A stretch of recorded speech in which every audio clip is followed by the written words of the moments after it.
invité ce matin, Christine Marchand.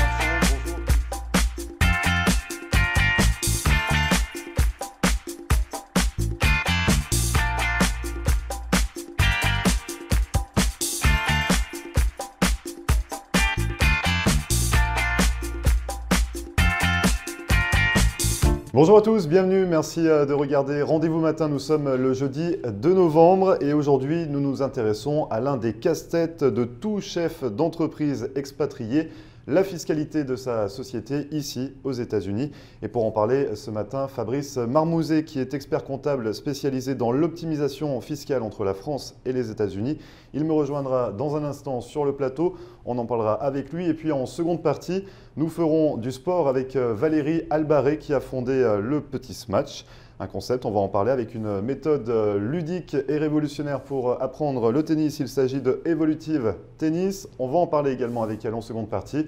Restez avec nous juste avant, c'est la météo avec de belles éclaircies encore dans le sud de la Floride pour aujourd'hui. Côté Mercure, il fait actuellement 22 degrés sur Hollywood et on attend 27 au meilleur de la journée, soit 81 degrés Fahrenheit. Ne bougez pas, on revient juste après ça.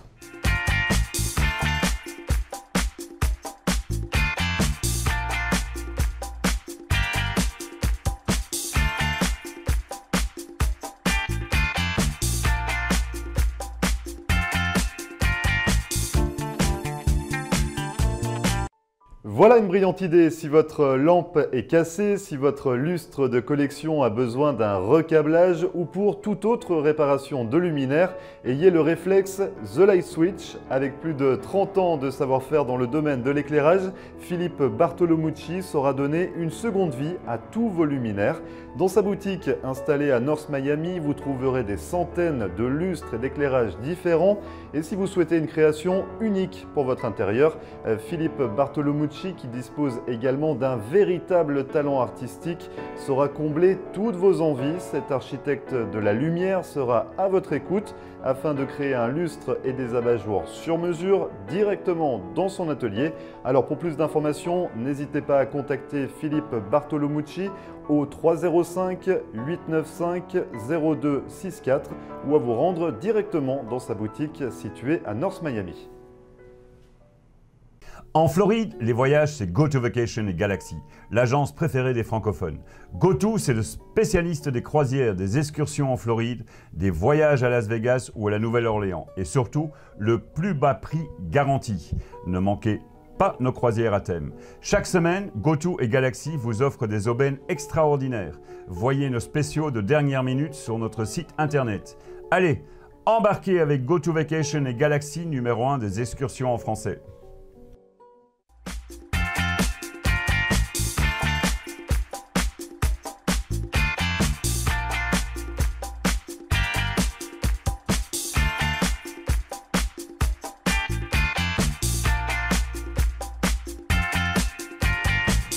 Merci à vous de regarder Rendez-vous matin. Je vous le disais, on s'intéresse tout de suite à un casse-tête qui concerne les chefs d'entreprise implantés ici aux États-Unis. On va en parler avec Fabrice Marmouzet. Bonjour Fabrice. Bonjour Grégory. Vous êtes expert comptable. Oui, pour un cabinet d'expertise comptable, Viviès et Eganem CPA, donc, qui sont installés entre Miami Beach et Dania. Tout à fait. Ici à Broward. Et donc on va parler avec vous de ces soucis, parce que vous êtes spécialisé pour la fiscalité, c'est ça, des entreprises? Oui, je suis expert comptable français et Ouais. j'ai rejoint donc le cabinet Viviès Eganem déjà depuis 1 an et demi. Je travaille spécialement en fait sur le double casse-tête, comme vous disiez, justement des Français qui ont à faire à la fois des déclarations aux États-Unis et en France. Ouais. Et c'est mon travail au quotidien. Et vous travaillez pour les francophones au sens large, c'est ça? Vous vous intéressez également aux Canadiens francophones, Canadiens, aux Belges, luxembourgeois, belges, suisses, exactement. Et donc, comment ça se passe l'optimisation fiscale quand on est expert comptable? Ça sert à quoi exactement? D'abord, quand on parle d'optimisation, il faut être bien clair. L'optimisation, ça se fait dans les règles. Hein. Nous, on est CPA ici en Floride, un cabinet ça installé pas. déjà Il y a des règles à appliquer, depuis de nombreuses années. On a pignon sur rue, donc on tient justement à ce que nos clients soient tranquilles et puissent dormir sur leurs deux oreilles. Donc ça, c'est un premier point, j'allais dire incontournable. Le deuxième point aussi, c'est de dire il existe des règles en France, il existe des règles règles aux États-Unis. Il faut appliquer les deux. Les règles aux États-Unis sont assez contraignantes et il y a un certain nombre de choses sur lesquelles il faut éviter d'être taxé deux fois. Il y a une convention bilatérale qui existe entre la France et les États-Unis pour pouvoir éviter ça, mais il y a aussi un certain nombre de choses qu'il faut faire pour être dans les meilleures dispositions, j'allais dire, pour pouvoir optimiser sa fiscalité, c'est-à-dire ne pas payer trop et pouvoir faciliter le développement d'une entreprise puisqu'on travaille avec des entrepreneurs. Alors on va détailler un petit peu tous ces sujets. Vous parliez d'une double imposition entre la France et les États-Unis. C'est pas automatique, ça se passe comment en fait? C'est-à-dire que même si on est chef d'entreprise ici aux États-Unis, il ne faut pas oublier de déclarer les revenus en France, ça se passe comment? Alors, il y a deux choses. Les entrepreneurs qui viennent aux États-Unis déclarent en fait les impôts aux États-Unis qui correspondent à leur activité sur le territoire américain, c'est tout à fait normal. Par contre, il y a un certain nombre de choses où ces entrepreneurs peuvent avoir encore des attaches avec la France. On parle de groupes par exemple de sociétés où une société française peut être mère d'une société filiale américaine. Dans ces cas-là, il faut coordonner la fiscalité entre les deux sociétés, avoir quelque chose qui au niveau du groupe ait du sens et puis aussi au niveau personnel. Des investissements immobiliers qu'on a réalisés en France, qu'on ne souhaite pas forcément vendre tout de suite ou qu'on souhaite par exemple gérer en locatif, eh bien, ces éléments-là, il faut continuer à les déclarer régulièrement à la fiscalité française et l'intégrer dans la fiscalité américaine, puisque la fiscalité américaine est plus contraignante que la fiscalité française, elle vise les revenus mondiaux des contribuables. Donc c'est-à-dire que tout ce qui a été gagné par un contribuable où que ce soit dans le monde, eh bien, finalement, c'est déclarable aux États-Unis. Et ce montant qu'on va déclarer dans la déclaration américaine, il faut éviter qu'il ne soit taxé deux fois aux États-Unis et dans un autre pays. Et quand vous dites éviter, c'est-à-dire que ce n'est pas automatique? Non, parce que ça dépend des conventions fiscales qui ont été signées entre les États-Unis et les pays où sont implantés en fait, les immeubles, par exemple, si on prend des immeubles, ou s'il y a des entreprises dans d'autres pays où sont implantées les entreprises. Et puis ensuite, il y a des règles aussi qui s'appliquent pour pouvoir justement dire, quand il y a une entreprise qui fait partie d'un groupe, si aux États-Unis, une partie du bénéfice en fait, est rapatriée aux États-Unis dans des conditions économiques normales, eh bien, il faut pouvoir montrer à l'administration, que ce soit d'un côté ou de l'autre, que ces conditions ont été respectées. C'est notamment les problématiques qu'on évoque quand on parle des fameux prix de transfert. C'est quelque chose qu'on retrouve assez fréquemment dans les problématiques des entreprises. Donc c'est vraiment un casse-tête, c'est ce qu'on disait. C'est un casse-tête parce qu'il faut le documenter quelque part. C'est ça qui est important. Et c'est là où en effet, souvent, il y a un manque de la part des entreprises parce qu'elles ne se rendent pas compte que c'est une obligation pour elles et elles sont souvent un petit peu, elles retardent l'échéance et quand il y a une demande qui vient de l'administration, on doit vite se dépêcher de remettre les choses noir sur blanc. Ce n'est pas toujours la meilleure situation pour justement éviter les problèmes. Et vous disiez également tout à l'heure que vous faites tout pour optimiser un peu la fiscalité de ces entreprises. Vous agissez à quel niveau? Dans un premier temps, tout simplement, j'allais dire en respectant les règles comptables. La comptabilité aux États-Unis, les règles comptables sont assez différentes de celles qu'on a en France. Mais pour autant, c'est un élément essentiel de la déclaration de revenus aux États-Unis. Donc c'est vrai qu'on met un accent très particulier sur ce point-là en ce qui nous concerne, parce qu'on est sûr que si la comptabilité est bien carrée, le tax return va être plus facile à faire. Et dans un deuxième temps, dans le tax return, dans la déclaration fiscale américaine, il y a des règles qui sont indépendantes de la comptabilité, qui sont des choses qui sont liées aux règles fiscales qu'on applique et où on essaie justement de prendre les meilleures opportunités pour nos clients pour leur faire bénéficier des réductions d'impôts au maximum.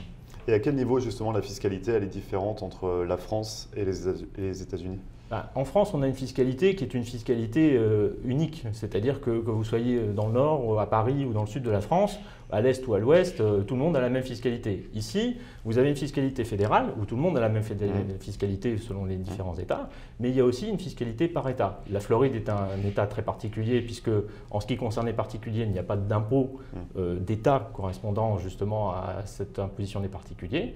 Pour les entreprises, c'est différent. Il y a un petit impôt, mais il est quand même assez léger par rapport à d'autres États. Tout à fait. Par contre, dans d'autres États, on a des clients qui, par exemple, sont implantés à New York. New York a une fiscalité d'État qui vient s'additionner à la fiscalité fédérale qui peut être quand même assez lourde. Donc, il faut le prendre en compte, bien évidemment, pour que le projet économique, qui est intimement lié aussi à la pérennité de l'entreprise ici aux États-Unis, puissent, j'allais dire, continuer et se mettre, j'allais dire, s'envisager dans la durée. Et vous dites que donc, les impôts diffèrent selon les États. Votre cabinet est installé ici entre Miami et Dania. Vous travaillez également avec des clients dans d'autres États, donc il faut s'adapter à chaque fois à la fiscalité de l'État? Tout à fait. À la fiscalité, aussi aux taxes qui sont liées par exemple au salaire, puisqu'on fait pas mal de payroll également. Donc tout ce qui est fiche de paye, déclaration sociale. Et dans les États, en fait, il faut aller s'enregistrer dans les États, il faut aller donc prendre la mesure en fait, des choses qui s'appliquent de manière différente, par exemple à ce qui peut être le cas en Floride, tout ce qui peut être lié à des choses concernant les accidents du travail, des choses comme ça, ou des obligations qui sont présentes dans certains États, qui ne sont pas forcément présentes ici en Floride.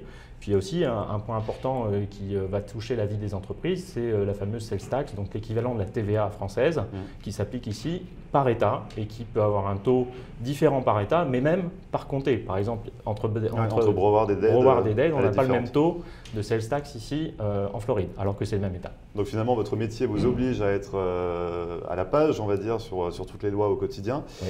Par rapport aux mesures souhaitées par le gouvernement Trump en termes de fiscalité, à quoi faut-il s'attendre pour les entreprises notamment ? Le gouvernement Trump veut baisser la fiscalité, que ce soit celle des entreprises ou celle des ménages. Donc ça, c'est quelque chose qui est très favorable dans le contexte économique qui est plutôt bon aujourd'hui, celui de la Floride, en tout cas, et même celui des États-Unis généralement. Ce qu'il y a, c'est qu'aujourd'hui, les modalités précises de cette baisse d'impôt n'ont pas encore été instaurées, n'ont pas encore été complètement actées. On parle d'une fiscalité qui serait allégée pour les entreprises aux alentours de 15 ou 20% maximum, alors qu'aujourd'hui, ça peut monter jusqu'à 35%. Et je parle bien sûr au niveau fédéral, déjà dans un premier temps.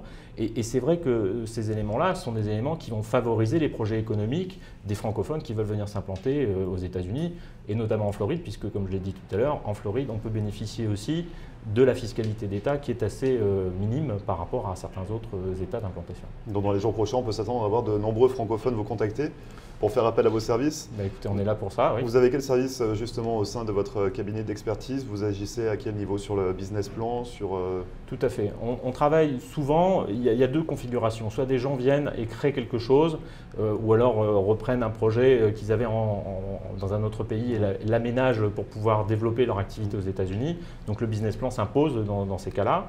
Il y a aussi le phénomène de racheter une entreprise existante, et dans ces cas-là, on fait une revue en fait, du business existant pour pouvoir donner un éclairage à celui qui va reprendre, pour pouvoir lui dire attention, il y a un risque là ou là ou là. C'est ce qu'on appelle les fameuses due diligence dans le langage anglo-saxon et comptable. Et puis il y a tout ce qui est lié, j'allais dire, au classique d'un CPA américain, d'un expert comptable américain. Déclaration fiscale. Voilà, déclaration fiscale, avec la base de la comptabilité dont j'ai parlé tout à l'heure, tout ce qui est en effet lié aux fiches de paie, tout ce qui est déclaration fiscale, tout ce qui est lié aux déclarations de sales tax dont j'ai parlé également tout à l'heure. Et puis il y a d'autres sujets aussi sur les particuliers, des déclarations bien entendu d'impôts pour les particuliers. Oui, parce qu'on a beaucoup parlé des entreprises, mais vous vous occupez également des particuliers. Tout à fait. Les investissements immobiliers sont des choses sur lesquelles il y a des niches, j'allais dire fiscales américaines qui sont très intéressantes pour les particuliers et pour lesquelles on peut optimiser et ne pas payer d'impôts pour réinvestir et faire croître son patrimoine immobilier par exemple. Alors comment on peut vous contacter justement, Fabrice, si on est intéressé pour optimiser sa fiscalité? C'est simple, d'abord un numéro de téléphone, le 954 929 44 75. Sinon le site internet, on a un site www.vgcpapa.com. Les informations s'affichent en bas de l'écran. Merci beaucoup Fabrice d'être venu sur notre plateau, nous éclairer un petit peu sur cette fiscalité des entreprises. Et puis on espère faire à vous très prochainement pour optimiser un petit peu nous aussi notre fiscalité. Écoutez, avec plaisir, et merci de m'avoir reçu ce matin. Merci beaucoup. Et vous ne bougez pas, on revient juste après ça.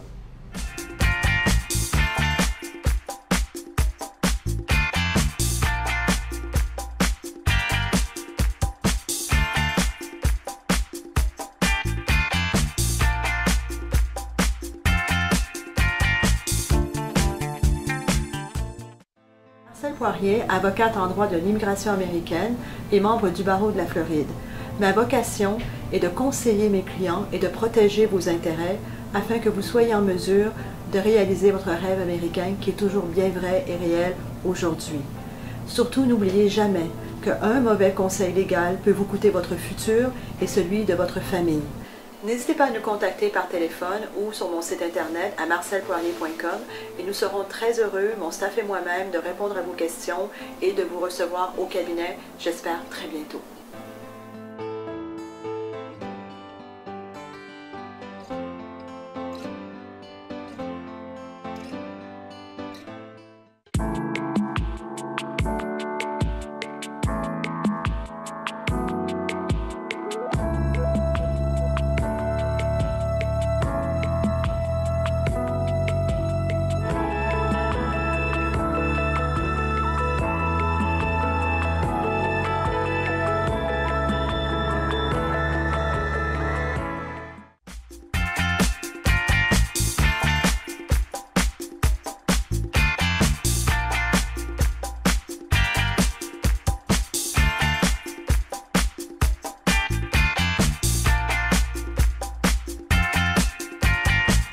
Merci à vous de regarder Rendez-vous Matin. Je vous le disais, on va faire du sport tout de suite et du tennis avec Valérie Albaré. Bonjour Valérie. Bonjour.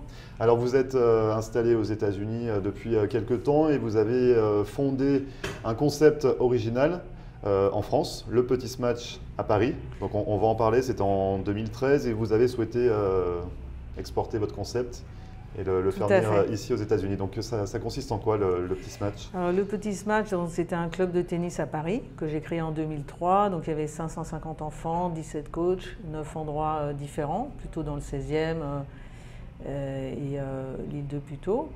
Et ensuite j'ai eu l'idée de créer, disons, le Petit Smash USA. Ouais. Parce que déjà je venais souvent aux États-Unis emmener des enfants à l'Académie Bollettieri avec qui j'ai travaillé Donc vous aviez déjà de longues années. On va en parler parce qu'il est important, il a formé il a formé 9 numéros 1 mondiaux. 9 numéros 1 mondiaux, donc ce n'est pas n'importe qui. Et vous l'avez rencontré, c'est ça, vous avez pu travailler également avec lui? Voilà, je l'ai rencontré au Racing Club de France quand je m'occupais de l'école de tennis, donc il était intéressé par les programmes pour les petits. Et du coup, il m'a invité à l'académie avec mes enfants, donc on a passé un certain temps là-bas. J'ai pu apprécier les méthodes, j'ai été quand même assez impressionnée par le niveau des jeunes. Ouais. Et j'ai vu des pros s'entraîner, donc c'était une première pour moi. Et du coup, au bout de plusieurs années comme ça d'aller et venir en Floride, j'ai créé ma propre méthode qui est en fait un lien entre la méthode française et la méthode américaine. C'est un mix des deux. On va en parler, on appelle Evolutive Tennis, Evolutive, cette méthode. Voilà. On va en parler. Vous êtes coach depuis 30 ans voilà, pour le tennis. Donc en France, le Petit Smash, c'était vraiment accompagner les jeunes, c'est ça, les former à la discipline? Ça se passait comme ça? Oui, oui. C'était en fait, en France, c'était former des enfants à partir de 4 ans jusqu'à 18 ans. Donc c'est vraiment pour les jeunes? Mais aussi des adultes. On avait aussi un département adulte, oui. Donc vous étiez quand même spécialisé pour les jeunes, c'est ça? Voilà, il y avait quelques adultes. Oui. Donc ça c'était en 2013 et vous êtes arrivé… En 2003, jusqu'en 2013. D'accord. Donc pendant 10 ans en France, voilà. Et après vous avez exporté votre méthode. Voilà, vous avez repris ce concept ici aux États-Unis?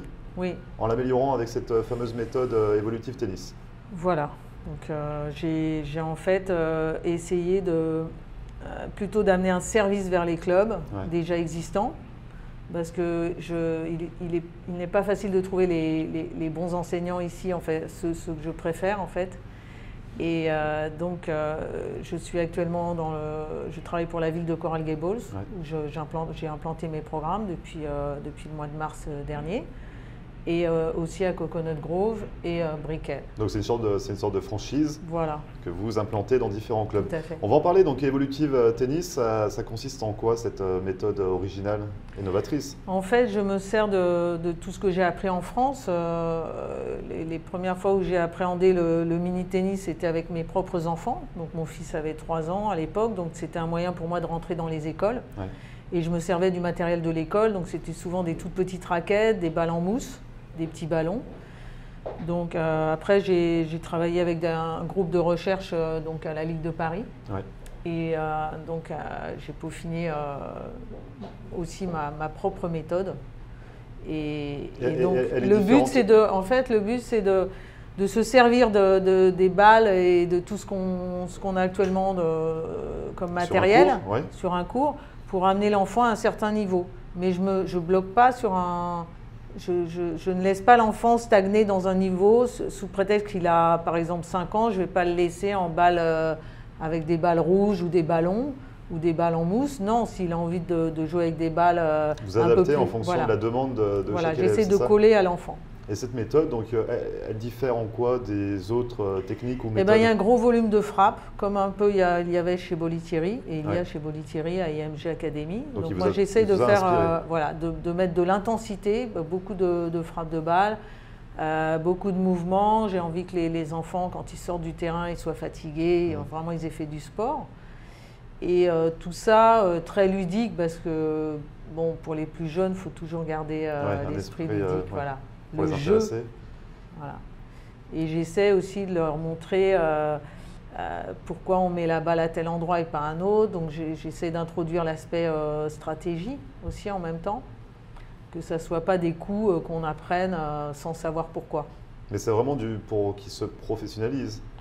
L'idée, Non, c'est qu'ils aillent à un niveau il y a professionnel. des enfants, j'essaie toujours de sortir des jeunes, comme j'ai fait à Paris, mais il y a quand même beaucoup aussi d'enfants qui ont envie d'avoir un loisir, et ça reste un loisir. Donc c'est pour ça qu'on peut aussi leur amener de la qualité. Et donc Evolutive Tennis, c'est une marque déposée Oui, que vous souhaitez implanter. C'est ça, comme une franchise que vous souhaitez implanter Voilà. dans différents clubs oui.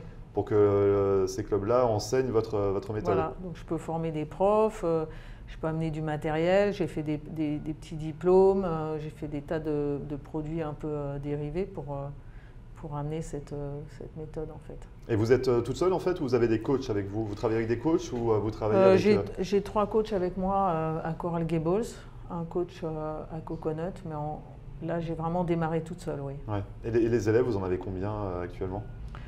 Je dois avoir entre 50, 70 élèves. Donc ça débute? Enfin, c'est dans Ouais, ça débute, ouais. Ça a mis du temps en fait de s'implanter, parce qu'il y a ici c'est très hispanique, donc déjà quand on n'est pas hispanique, c'est pas évident de pénétrer dans le milieu. Il y a une grosse concurrence, parce que les profs, il y a beaucoup de coachs, et ici il n'y a pas besoin de diplôme pour enseigner. Donc toute personne qui regarde un peu des vidéos peut se dire tiens, je vais donner des cours, et par connaissance, ils commencent avec 2-3 enfants, après, parce que les parents ne savent pas forcément. Donc voilà, au début, ça a été dur de faire mon trou. Et qu'est-ce qu'il y a de différent entre le tennis en France et le tennis aux États-Unis? Le tennis en France est beaucoup plus, à mon avis, beaucoup plus réglementé, beaucoup plus organisé.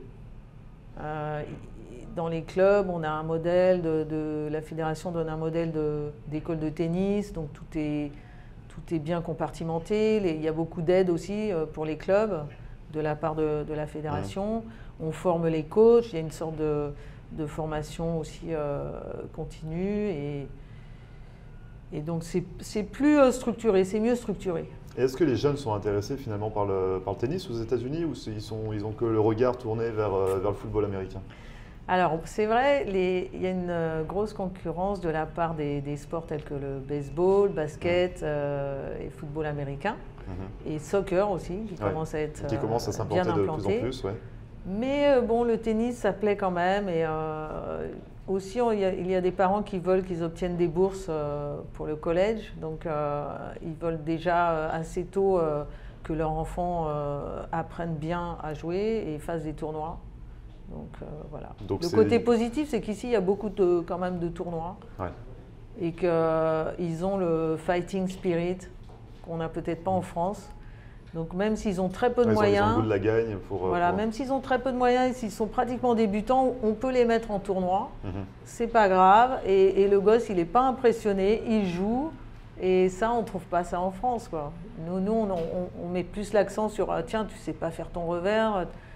Et on veut que l'enfant soit complet avant de le lancer en tournoi, alors qu'ici, non. Oui, s'il est prêt pour y aller, enfin, s'il est motivé à y aller. Mentalement, ils sont déjà bien avancés, quoi. Quels sont vos projets pour la suite? Développer donc forcément votre méthode sur la Floride, mais également dans d'autres États, ça va se passer comment pour vous? Oui, en fait, j'ai eu des contacts en Californie, parce que la première année, quand j'ai travaillé pour la ville de Mission Vero, en Californie du Sud. Et donc il y a un propriétaire de plusieurs clubs qui m'a contacté pour monter la méthode dans ces clubs. Donc là on est en pourparlers, mais ce serait donc pouvoir former les profs et amener la méthode, etc. et multiplier son nombre d'enfants. Parce que là j'ai vu qu'ici par exemple, je lui ai prouvé que avec mon programme, on pouvait mettre beaucoup plus d'enfants sur les cours. J'avais un système avec du fitness qui permettait aussi de mettre plus d'enfants, bon, toujours dans des petits groupes, mais et donc de multiplier les revenus. Donc ce qui les intéresse évidemment. Forcément, pour les clubs. Voilà. Donc on a beaucoup parlé de cette méthode que vous implantez dans différents clubs, mais vous, à titre personnel, vous donnez également des cours de tennis. Oui. Dans quel secteur vous êtes plutôt spécialisé dans le sud de Miami, ou vous pouvez également donner des cours un peu de partout? Ça se passe comment? Non, en fait, j'essaie pour l'instant, je reste dans la proximité de Coral Gables. Voilà, de Coral Gables. Vous êtes dans ce secteur-là? Voilà, dans ce secteur-là.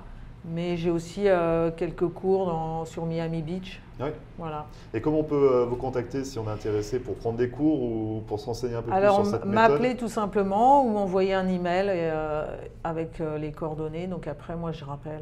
Donc c'est contact@lepetitsmash.us. Et vous avez également le site internet www.lepetitsmash.us. Tout s'affiche en bas de l'écran. Merci beaucoup Valérie d'être venue nous parler de votre méthode originale et novatrice, que je rappelle, Evolutive Tennis. Merci beaucoup Valérie. Et vous ne bougez pas, on revient juste après ça.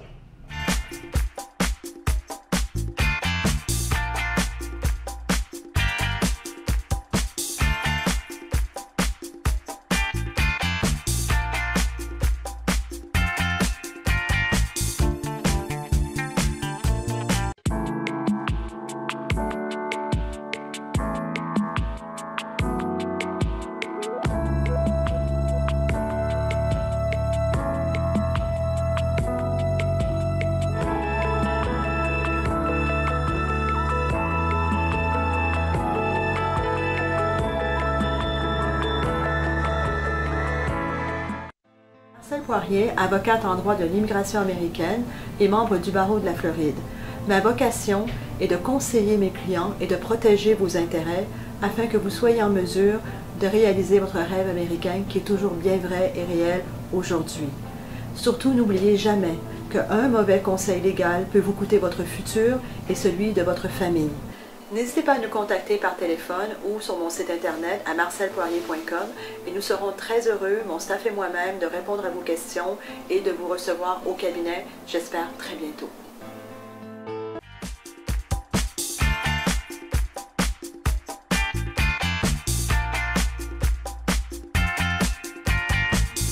Merci à vous d'avoir suivi Rendez-vous Matin, c'est fini pour aujourd'hui. Vous le savez, cette émission est à retrouver en podcast sur notre page Facebook floride.tv.